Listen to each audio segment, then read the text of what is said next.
سبحانك لا علم لنا إلا ما علمتنا إنك أنت العليم الحكيم. ضياء النجوم في فلك عشاق العلوم. طالبانو دنیا کې د علم ډیر عاشقان تیر سوي. د علم سره مینا د انسان د پاره یو اصل د باید مسلمان علم سره ډیره مینه ولري او انسانان دې ته وهڅول سي چې علم زده کی.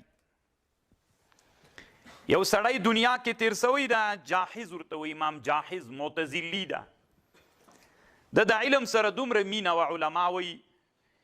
جاحظ معتزلي به یو کتابخانې ته راغی، طالبانو یو کتابخانې ته به راغی او د کتابخانې کې به یې کیناست. د کتابخانې والا ته به یې وویلي وایي ما ته د کتابخانه په اجاره راکړه چې تا څومره کتابونه ایښي دي دا کتابخانه ما ته په اجاره راکړه دومره وخت دپاره، ته ترې لاړ سه، زه به دغومره وخت کې دلته مطالعه وکړم، کله مې چې مطالعه خلاصه سوله زه به دې تا د کتاب بیرته تا ته د کتابخانه به دې وسپارم.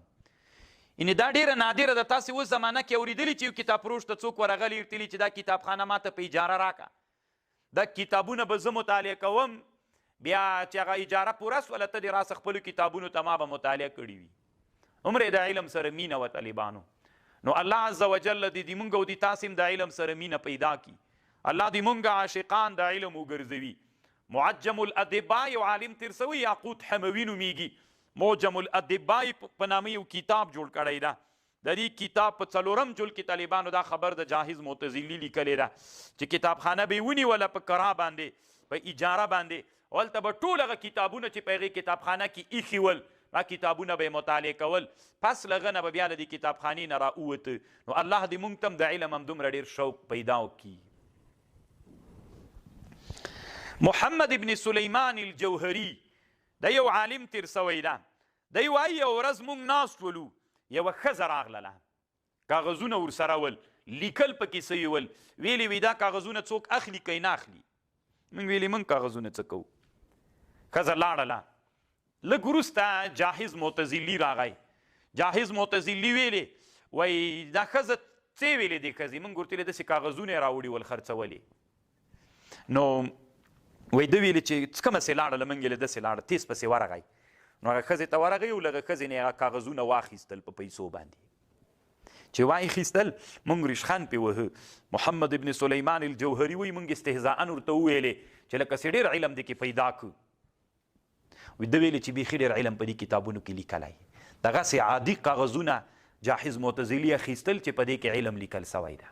نو طالبانو ورونو کله مو چې د کاغذ په پاڼه لیکل ولیدل ویې ګورئ، معلومات به درته وسي. ځان نه طالبانو داسې خلک مه جوړوئ چې زه به یو مثال درته ویم. طالبانو ورونو دا کتابونه نه دي، هر کتاب چې ګوري سړي ته یو فکر ورکوي. اوس مثلا د موږ په مدرسه کې د تاسې د لویې دورې شاګردان چې دي 3 استادان یو موږ، زه یم عبدالسلام شیخ صاحب د امام صاحب، موږ هر یو بیل بیل فکر ده دا که نه. امام صاحب یو فکر درکوي، زه بل فکر در کوم، عبدالسلام شیخ صاحب بل فکر درکوي. دا خو نسبت فکرونه نږدې دي. که داسې څوک دی ولیده چې فکرونو منځ کې ډېر لوی بعد و، نو ته چې 3 داسې استادانو سره وخت تېروې چې فکرونه یې بیخي ډېر بدل وي، نو ته به یوه داسې جامع پالیسي مختاروي چې د 3 وړو استادانو سره ژوند وکړلی سي. ته داسې فکر وکړه چې اوس مثلا دما کتابخانې ته راننوځې، طالبانو په زرګونو جلدونه کتابونه ایښي دي پکې. څو جلدونه؟ په زرګونو جلدونه. نو د هر ملا به طالبانو یو فکر لري، د هر کتاب چې چا جوړ کړی که بیل بیل فکر. نو ته به اوس د دې ټولو علماو نه مجتمع او دا ټول مسلمانان تیر سوي، قرآن او د حدیثو تشریح کړي، ته به داسې یو جامع فکر جوړوي، داسې یو جامع فکر به جوړوي طالبانو که نه چې د ټولو علما د اسلام په دایره کې راولي. او که داسې فکر به جوړوي چې دا وباسه کافر، دا کتاب ایسته واچو کافر، دا ایسته واچو، نو زه فکر کوم بیا ته طالبانو یو جامع سړی جوړ نه سولي. دا سړی سره طالبانو دا امام غزالي څه ورته وایي؟ په رب العالمین قسم طالبانو موسیقي ته حلاله وایي. یو درس بیا دیدم درته وایم چې زړه مې ډېر ده که نه، تا چې مخکې ویلې یو درس دیده بیا در تاسې ته زه وایم. احیاء العلوم کې ده په موسیقي باندې یو بحث کړی، خو مطلقه موسیقي نه، موسیقي یو علم د طالبانو، دی علمي راغلی ده په موسیقي باندې راغلی کم حالت کې دی جایزه بلي. نو اوس طالبانو صحیح ده دا د تفرد ده، د ټول اسلامي امت نه دا د تفرد ده اسلامي امت د سره دا خبر نه مني خو ځینې مني ته د مسلمان په حیث ځان نه آینده کې یو عالم جوړوي چې په افغانستان کې اوس دا د ما په کتابخانه کې ښایي موسیقي حلاله بلي دلته حدیث نه داسې استدلال کوي څوک حلاله بلي کافر بلي نو ته به داسې وایي چې ایسته واچو کافر ده که داسې یو پالیسي به جوړوي چې دته به داسې نوم ورکوي چې د اسلامي امت یو لوی محسن امام غزالي دا طالبانو ځان سره په ژوند کې داسې یو پالیسي جوړه کوي چې اسلامي امت پکې رانغښتی وي نو که داسې په دې خبرو باندې موږ هر څوک کافر کوو طالبانو بیا فکر نه کوم چې د دنیا کې ته لالو به تنا پاتې دا ټول علما به بیا څنګه وي تا سره نه پاتې کېږي طالبان فکر ته مو پام شته که نه داسې یو پالیسي به اوس دا کتابخانه کې چې ما سره څومره کتابونه ایښي دي دا ټول کتابونه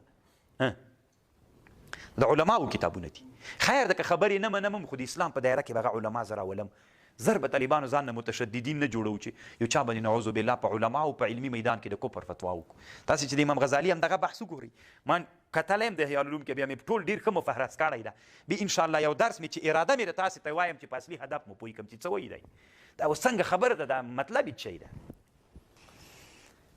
نو محمد ابن سلیمان الجوهري وایي جاهز معتزلي موږ ته ویلي چې ډېر علم مې په دې کاغذونو کې زده نو الله دې موږ ته د دې توفیق را نصیب کړي چې کتاب پیدا کړو د هغې نه څوک زده کړو علم زده کړو طالبانو او علم مو چې زده کړو دا یاد ساتئ طالبانو اسلامي امت بیا په پښو هم درېږي چې علم زده کړو چې موږ علم کې راپورته سو